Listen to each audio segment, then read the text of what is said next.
The two previous lectures were devoted to considerations intended to show how that tremendous change, which entered into the whole soul constitution of civilized mankind with the 15th century, that is, with the transition from the 4th to the 5th post-Atlantean period, continued to have an effect on outstanding personalities.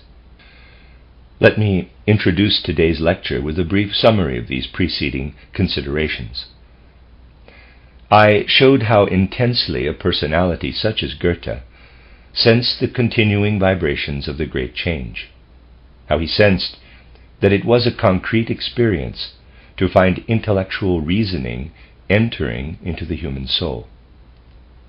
He sensed that it was necessary to come to terms with the intellectual element of the soul, and he also had an inkling of the direct intercourse between human beings and the spiritual world which had preceded this intellectual stage.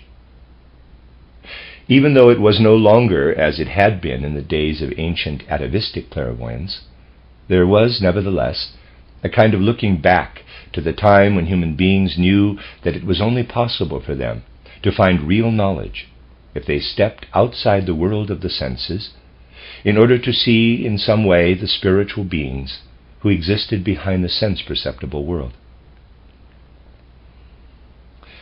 Goethe invested the figure of his Faust with all these things sensed in his soul. We saw how dissatisfied Faust is by stark intellectualism as presented to him in the four academic faculties. Quote, "I studied now philosophy and jurisprudence, medicine, and even, alas, theology, from end to end." Close quote. He is saying, in different words, I have loaded my soul with the whole complexity of intellectual science, and here I now stand filled with the utmost doubt. That is why I have devoted myself to magic. Because of dissatisfaction with the intellectual sciences, Goethe invests the Faust figure with a desire to return to intercourse with the spiritual world. This was quite clear in his soul when he was young, and he wanted to express it in the figure of Faust. He chose the Faust figure to represent his own soul struggles. I said that although this is not the case with the historical Faust of the legend, we could nevertheless find in Goethe's depiction of Faust that professor who might have taught at Wittenberg in the 16th or even in the 17th century, and who had, quote, straight or crosswise, wrong or right, close quote, led his scholars by the nose, quote, these 10 years long, close quote. This hypothesis allows us to see how in this educational process there was a mixture of the new intellectualism with something pointing back to ancient days, when intercourse with the spiritual world and with the spiritual powers of creation was still possible for human beings. I then asked whether, apart from what is given us in the Faust drama, we might also, in the wider environment, come up against the effects of what someone like Faust could have taught in the 15th, 16th, 17th centuries.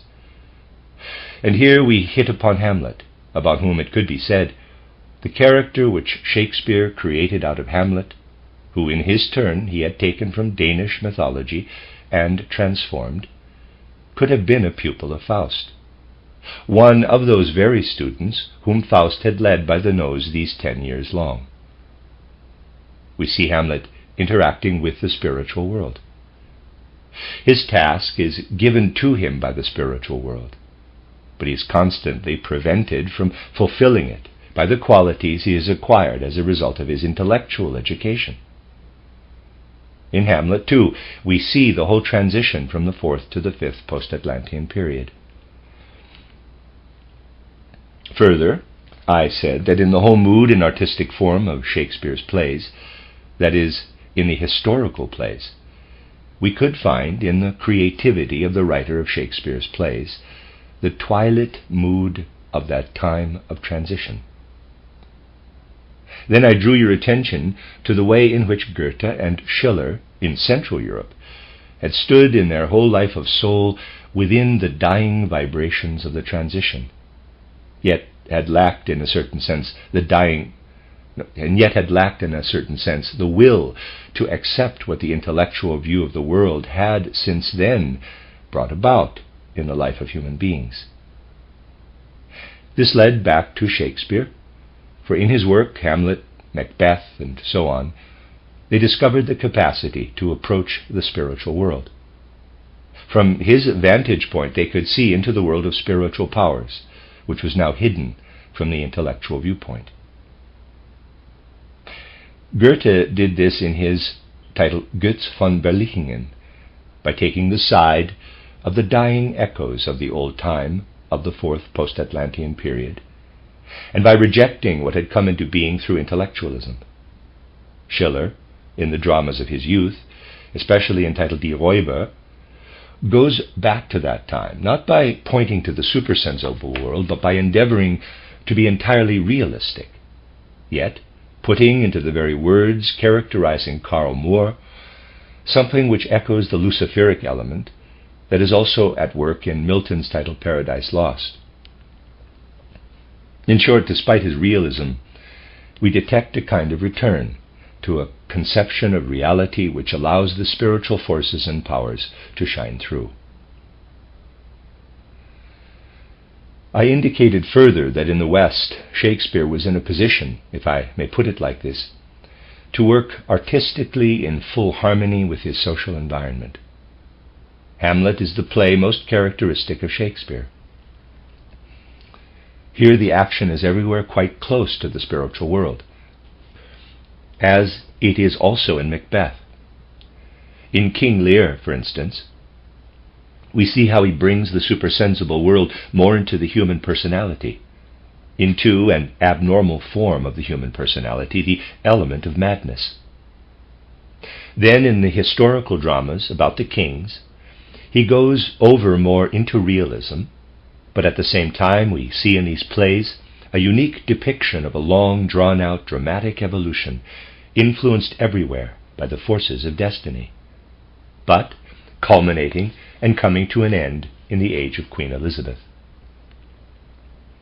The thing that is at work in Shakespeare's plays is a retrospective view of older ages, leading up to the time in which he lives, a time which is seen to be accepted by him. Everything belonging to older times is depicted artistically in a way which leads to an understanding of the time in which he lives. You could say that Shakespeare portrays the past, but he portrays it in such a way that he places himself in his contemporary Western social environment, which he shows to be a time in which things can take the course which they were prone to take. We see a certain satisfaction with regard to what has come about in the external world.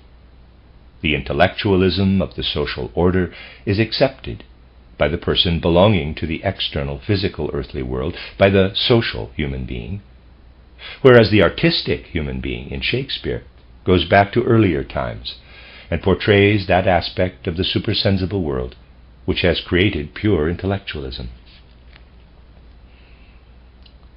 Then we see that in Central Europe this becomes an impossibility.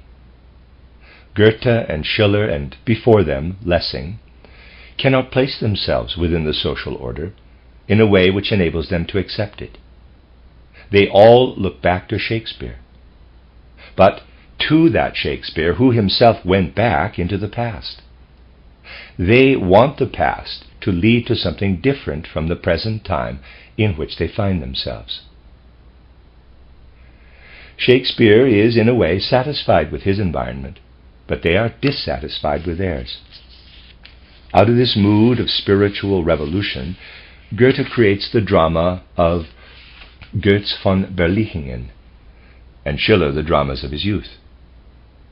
We see how the external reality of the world is criticized, and how in the artistic realm there is an ebbing and flowing of something that can only be achieved in ideas, something that can only be achieved in the spirit.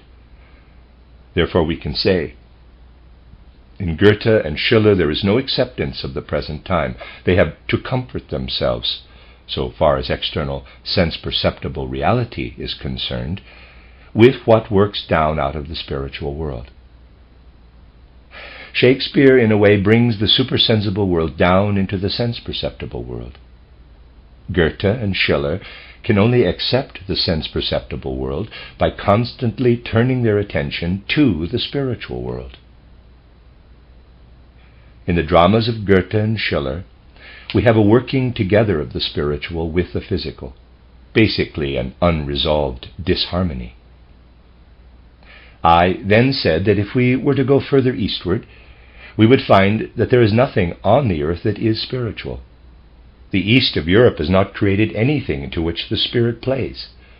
The east flees from the external working of the world and seeks salvation in the spirit above.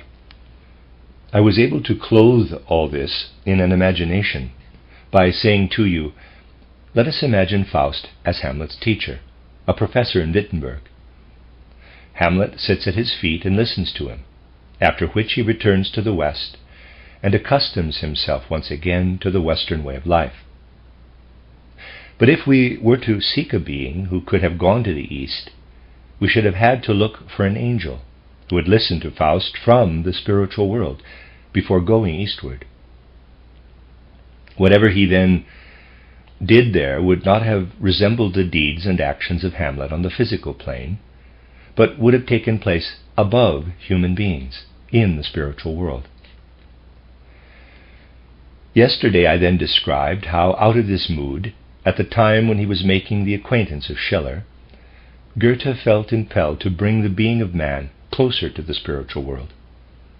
He could not do this theoretically, in the way Schiller, the philosopher, was able to do in his aesthetic letters, but instead he was urged to enter the realm of imagination and write the fairy tale of the green snake and the beautiful lily.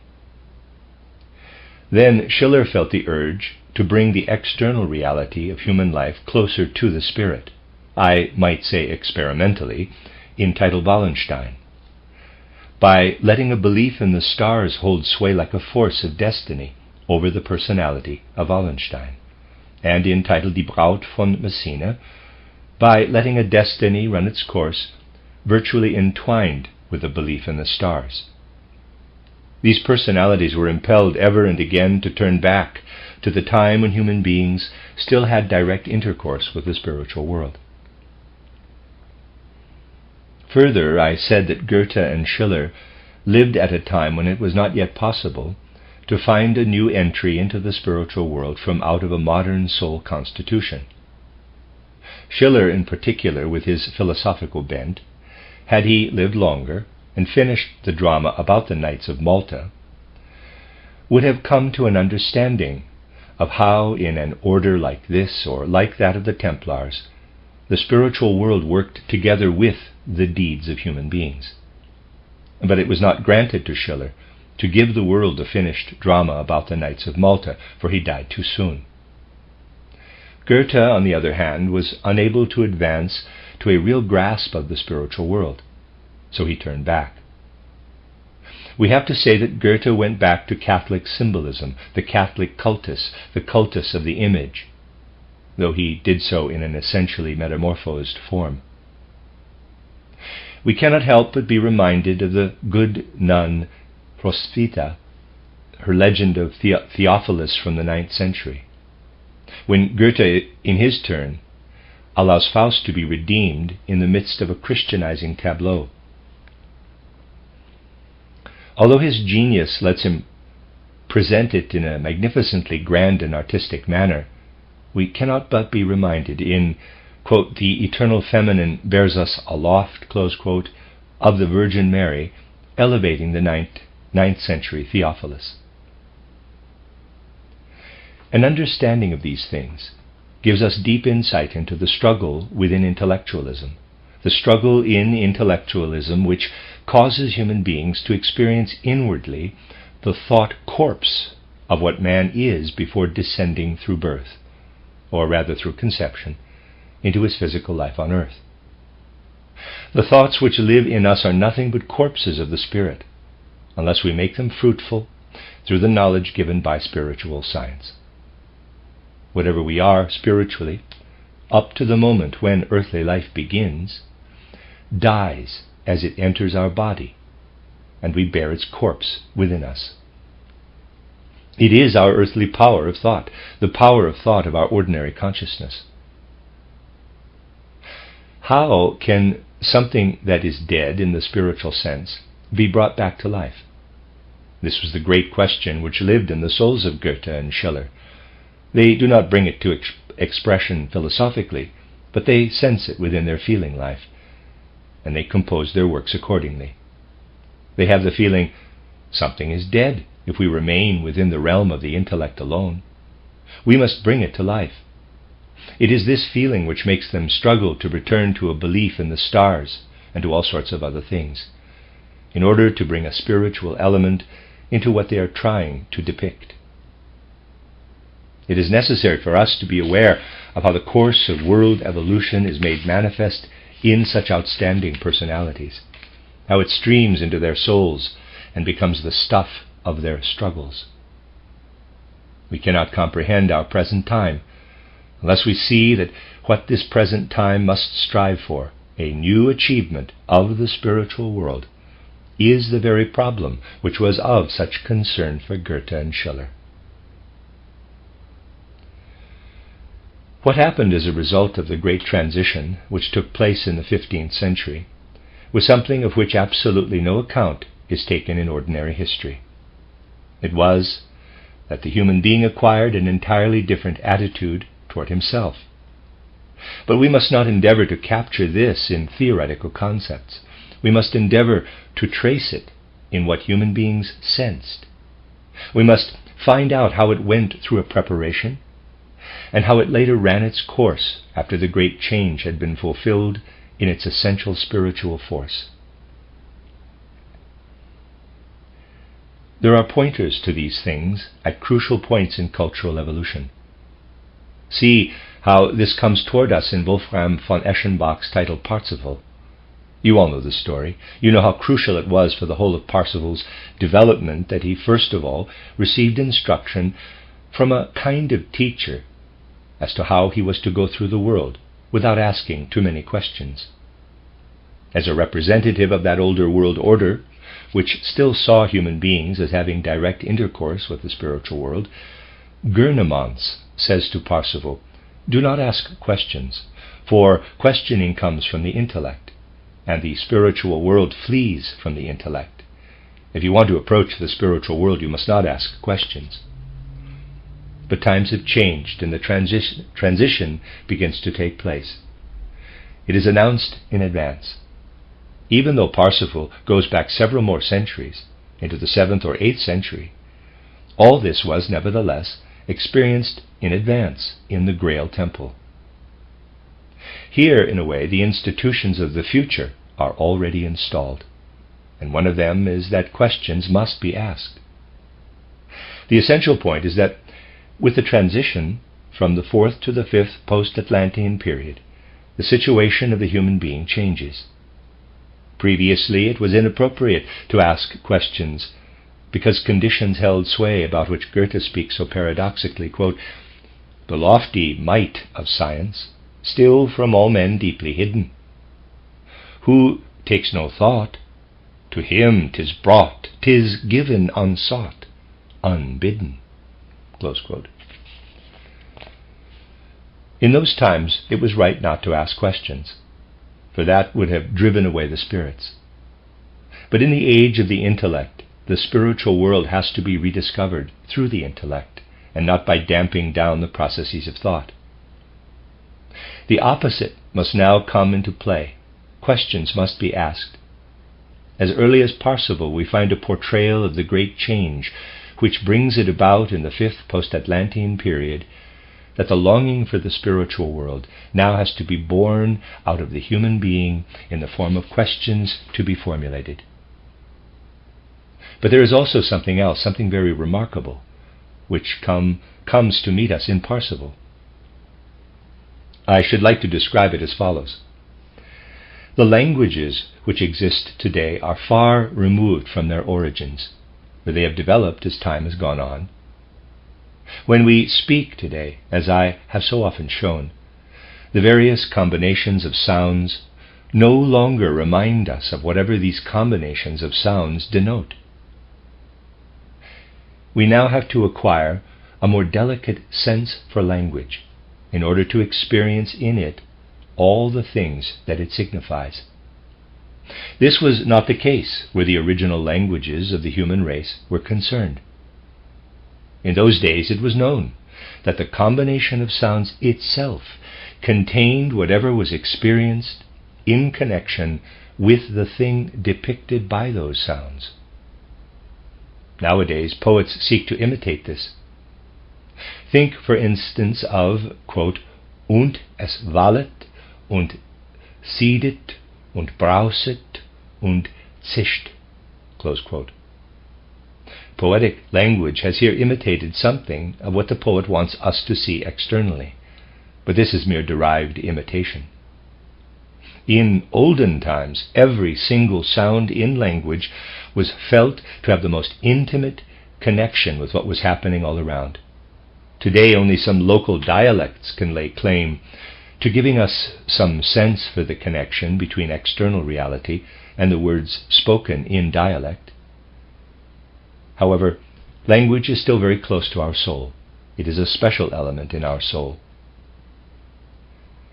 It is another consequence of the transition from the 4th to the 5th post-Atlantean period that this has become deposited as something very deeply sensed within the human soul. Again, a fact which is left out of account by both philology and history.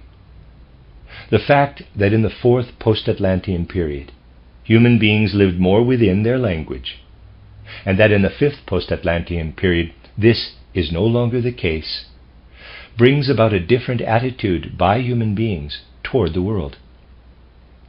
You can understand that human beings with their ego are linked quite differently to what is going on around them, if in using language they go along with all the rushing of waves, the thundering and lightning, and whatever else is happening out there. This becomes ever more detached as the transition from the 4th to the 5th post-Atlantean period progresses. The ego becomes more inward, and language, together with the ego, also becomes more inward, but at the same time less meaningful as regards external matters. Such things are most certainly not perceived by the knowledge of today, which has become so intellectual. There is hardly any concern to describe such things, but if what is taking place in mankind is to be correctly understood, they will have to be described. Imagine what can come into being. Imagine vividly to yourselves, here the 4th post-Atlantean period, and here the 5th. The transition is, of course, gradual, but for the sake of explanation, I shall have to talk in extremes. In the 4th post-Atlantean period, you have here the things of the world, and there's a diagram. The human being, with his words depicted within him, here in red, is still connected with the things.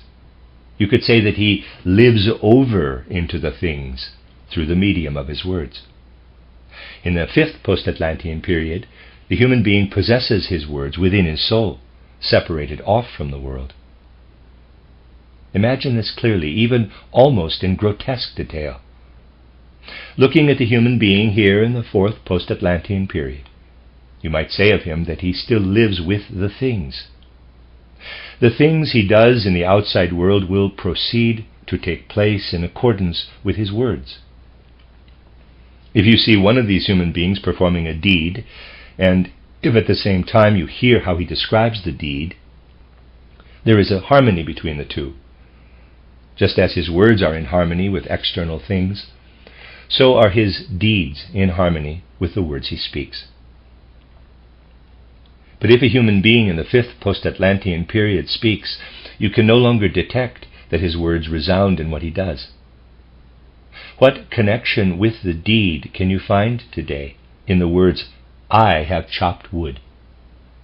In what is taking place out there, in the activity of chopping, we can no longer sense in any way a connection with the movement of the chopper. As a result, the connection with the sounds of the words gradually disappears, They cease to be in harmony with what is going on outside. We no longer find any connection between the two. So then, if someone listens pedantically to the words and actually does what lies in the words, the situation is quite different. Someone might say, "I bake mice." But if someone were actually to bake mice, this would seem grotesque and would not be understood. This was sensed, and so it was said. People ought to consider what they actually have in their soul in conjunction with what they do externally. The relationship between the two would be like an owl looking in a mirror. If someone were to do exactly what the words say, it would be like holding up a mirror to an owl. Out of this, in the second half of the 14th century, titled Till Eulenspiegel, arose. The owl's mirror is set up in front of mankind. It is not Till Eulenspiegel who has to look in the mirror, because Till Eulenspiegel takes literally what people say with their dry, abstract words. They suddenly see themselves, whereas normally they do not see themselves at all. It is a mirror for the owls, because they can really see themselves in it. Night has fallen. In past times, human beings could see into the spiritual world, and the activity of their words was in harmony with the world. Human beings were eagles. But now they have become owls. The world of the soul has become a bird of the night. In the strange world depicted by Till Eulenspiegel, a mirror is held up before the owl. This is quite a feasible way of regarding what appears in the spiritual world. Things do have their hidden reasons. If we fail to take note of the spiritual background, we also fail to understand history, and with it the chief factor in humanity today. It is especially important to depart from the usual external characterization of everything. Look in any dictionary and see what absurd explanations are given for Eulenspiegel. He cannot be understood without entering into the whole process of cultural and spiritual life. The important thing in spiritual science is to actually discover the spirit in things, not in a way that entails a conceptual knowledge of a few spiritual beings who exist outside the sense-perceptible world, but in a way which leads us to an ability to see reality with spiritual eyes. The change which took place between the time when human beings felt themselves to be close to the spiritual world and the later time when they felt as though they had been expelled from that world can be seen in other areas too. Try to develop a sense for the profound impulse which runs through something like the Parsifal epic. See how Parsifal's mother dresses him in a simpleton's clothes because she does not want him to grow up into the world which represents the new world. She wants him to remain in the old world, but then he grows up from the sense-perceptible world into the world of the spirit. The 17th century also possesses a kind of Parsifal, a comical Parsifal, in which everything is steeped in comedy. In the intellectualistic age, if one is honest, one cannot immediately muster the serious attitude of soul which prevails in Parsifal. But the 17th century, too, after the great change had taken place, had its own depiction of a character who has to set out into the world,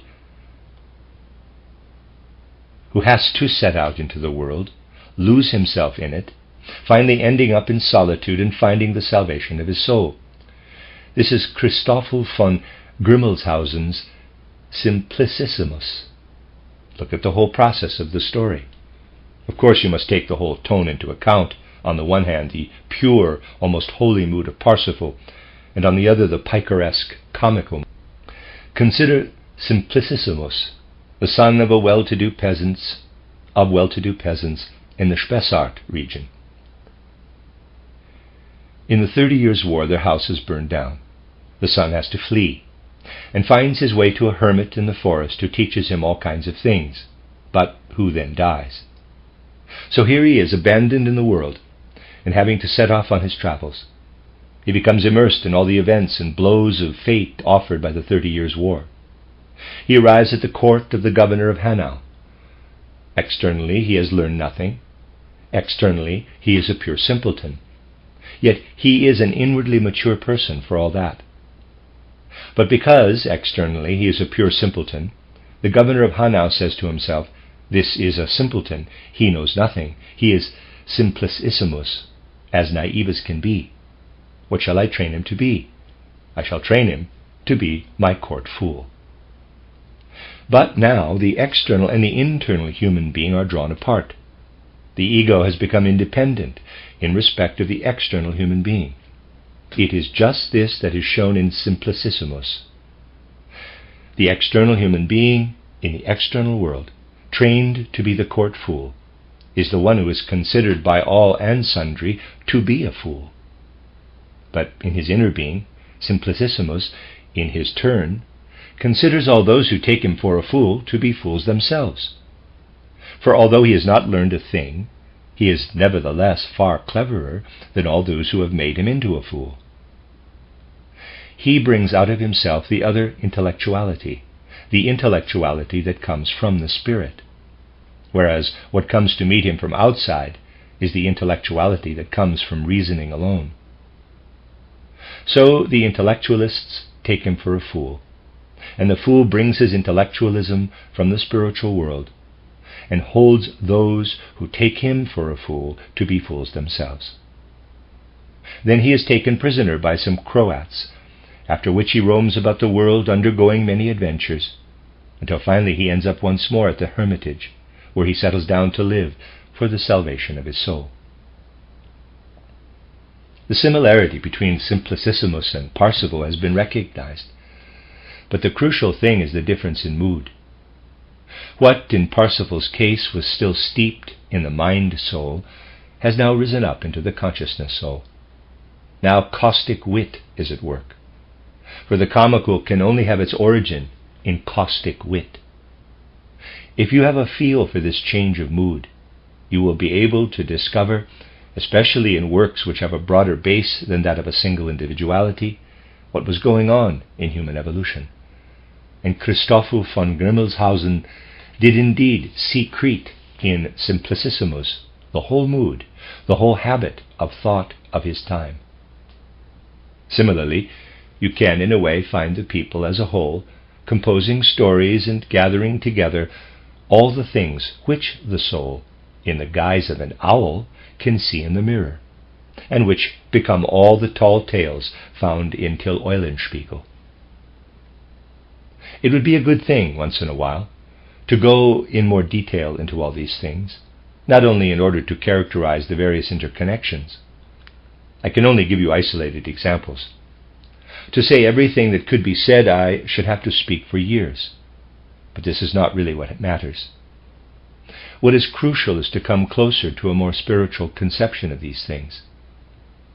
We have to learn to know how things which are presented to us purely externally are also connected with the spirit. So we may say, that tremendous change which took place in the transition from the 4th to the 5th post-Atlantean period can be seen everywhere, vibrating through the cultural and spiritual evolution of mankind. As soon as you step back a bit from this turning point of time, you come to see how all the different phenomena point to the magnitude of the change. Only by taking the interconnections into account is it possible to understand what lies hidden in the figures brought by spiritual and cultural life out of the past and into the present. Take Lohengrin, the son of Parsifal. What does it mean that Elsa is forbidden to ask after his name and origin? People simply accept this. Not enough deep thought is given to the question as to why she is forbidden to ask, for usually there are two sides to everything. Certainly this could also be described differently, but one important aspect may be stated as follows. Lohengrin is an ambassador of the Grail. He is Parsifal's son. Now, what actually is the Grail community? Those who knew the mystery of the Grail did not look on the Grail temple as a place solely for the chosen knights of the Grail. They saw that all those who were pure in heart and Christian in the true sense went to the Grail while they slept, while they were between sleeping and waking. The Grail was seen as the place where all truly Christian souls gathered while they slept at night. There was a desire to be apart from the earth. So those who were the rulers of the Grail also had to be apart from earthly life. Lohengrin, the son of Parsifal, was one of these. Those who desired to work in accordance with the Grail impulse had to feel themselves entirely within the spiritual world. They had to feel that they belonged entirely to the spiritual world, and certainly not at all to the earthly world. In a certain sense, you could say that they had to drink the draught of forgetfulness. Lohengrin is sent down from the Grail castle. He unites with Elsa of Brabant, that is, with the people of Brabant. In the train of Heinrich I, he sets out to fight the Hungarians. In other words, at the instigation of the Grail, he carries out important impulses of world history. The strength he has from the Grail temple enables him to do this. When we go back to the fourth post-Atlantean period, we find that all these things are different. In those days, spiritual impulses played their part together with external impulses that could be comprehended by the intellect. This is hardly noticeable in the way history is told today. We speak quite rightly today of meditative formula, simple sentences which work in the human being's consciousness through their very simplicity. How many people today understand what is meant when history tells us that those required to take part in the Crusades, they took place in the fourth post-Atlantean period, were provided with the meditative formula, quote, "God wills it," close quote, and that this formula worked on them with spiritual force. God wills it was a kind of social meditation. Keep a lookout for such things in history. You will find many. You will find the origins of the old mottos.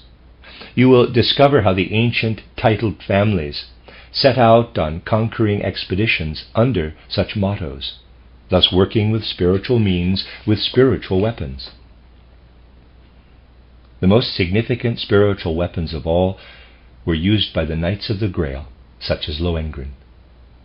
But he was only able to use them if he was not met with recollections of his external origins, his external name, his external family. He had to transport himself into a realm in which he could be entirely devoted to the spiritual world, and in which his intercourse with the external world was limited to what he perceived with his senses, devoid of any memories. He had to accomplish his deeds under the influence of the draught of forgetfulness. He was not allowed to be reminded. His soul was not permitted to remember, "This is my name, and I am a scion of this or that family." So this is why Elsa of Brabant is not allowed to question him. When she does, he is forced to remember. The effect on his deeds is the same as if his sword had been smashed.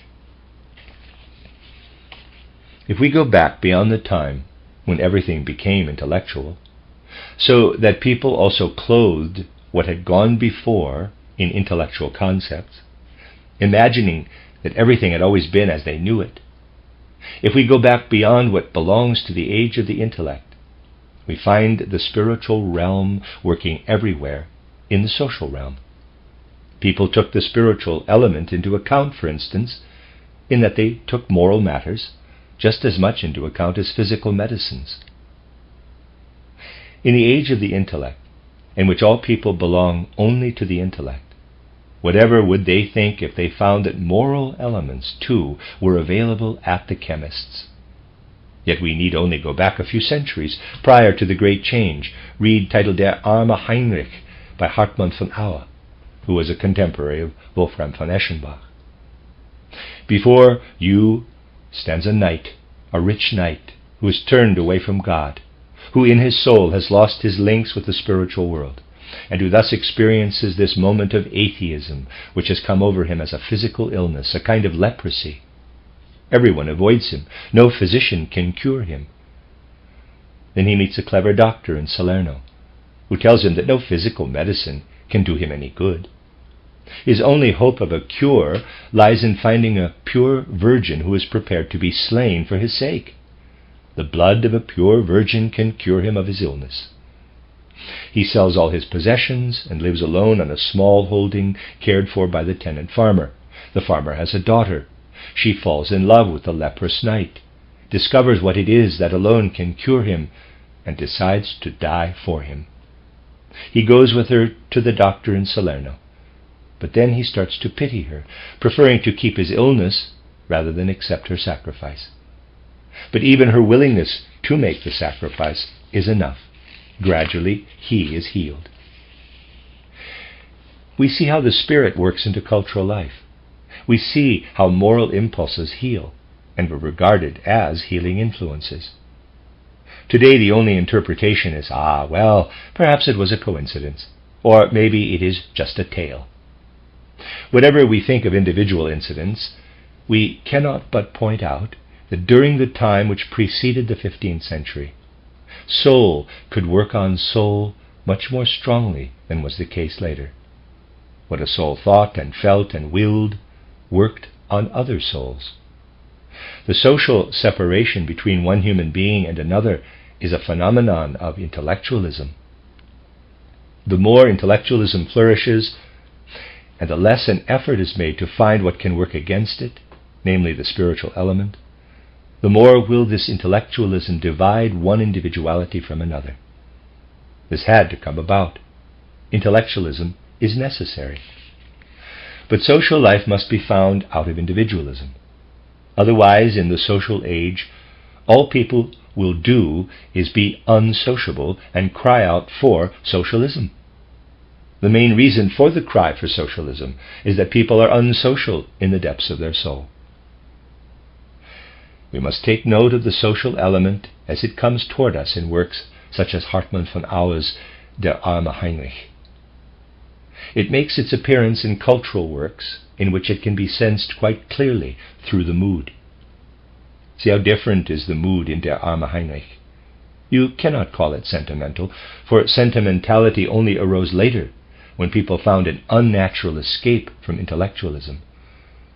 The mood is, in a way, pious. It is a mood of spirituality. To be honest about the same matters in a later age, you have to fall back on the element of comedy.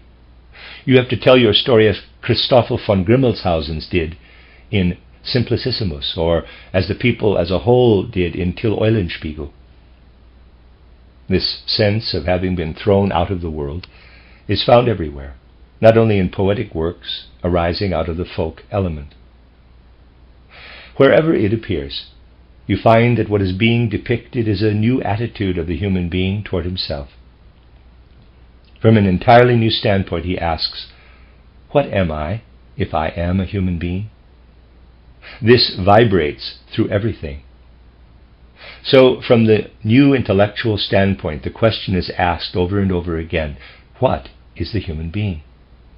In earlier times, people turned to the spiritual world. They truly sought what Faust later seeks in vain. They turned to the spiritual world when they wanted to know what actually is the human being. They knew that outside this physical life on earth, the human being is a spirit. So if he wants to discover his true being, which lives in him also in physical earthly life, then he will have to turn to the spiritual world. Yet more and more human beings are failing to do this very thing. In Faust, Goethe still hints, if I want to know the spirit, I must turn to the spiritual world. But it does not work. The earth spirit appears, but Faust cannot recognize it with his ordinary knowledge. The earth spirit says to him, quote, "Thou art like the spirit which thou comprehendest, not me." Close quote. Faust has to turn away and speak to Wagner. In Wagner, he then sees the spirit which he comprehends. Faust, image of the Godhead, cannot comprehend the earth spirit. So Goethe still lived in an age which strove to find the being of man out of the spiritual world. You see what came once. Goethe had died. Once again, people wanted to know what the human being is, this time on the basis of intellectualism. Follow the thread. People cannot turn to the spiritual world in order to discover what the human being is. In themselves, equally, they fail to find the answer, for language has meanwhile become an owl in the soul. So they turned to those who depicted olden times, at least in an external fashion. What do we find in the 19th century? In 1836, Jeremiah Gotthelf, Bauernspiegel.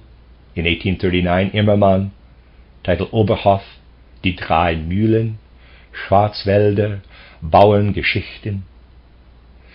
George Sand, titled Le Petit Vedette. In 1847, Grigorovich, Unhappy Anthony. And in 1847 to 1851, Turgenev, Sportsman's Sketches. We have here the longing to find in simple people the answer to the question, what is the human being? In olden times you turned to the spiritual world. Now you turned to the peasant. During the course of 2 decades, the whole world develops a longing to write village stories in order to study the human being. Because people cannot recognize themselves, at best looking in the mirror as if they are owls, they turn to simple folk instead. What they can prove in every detail, from Jeremiah Gotthelf to Turgenev, is that everything is striving to get to know the human being. In all these village stories, in all these simple tales, the unconscious endeavor is to achieve a knowledge of man. From this kind of viewpoint, spiritual and cultural life can become comprehensible. This is what I wanted to show you in these 3 lectures, in order to illustrate the transition from the 4th to the 5th post-Atlantean period. It is not enough to describe this transition with a few abstract concepts, which is what was naturally done at first. Our task is to illumine the whole of reality with the light of the Spirit through anthroposophy. These lectures have been an example of this.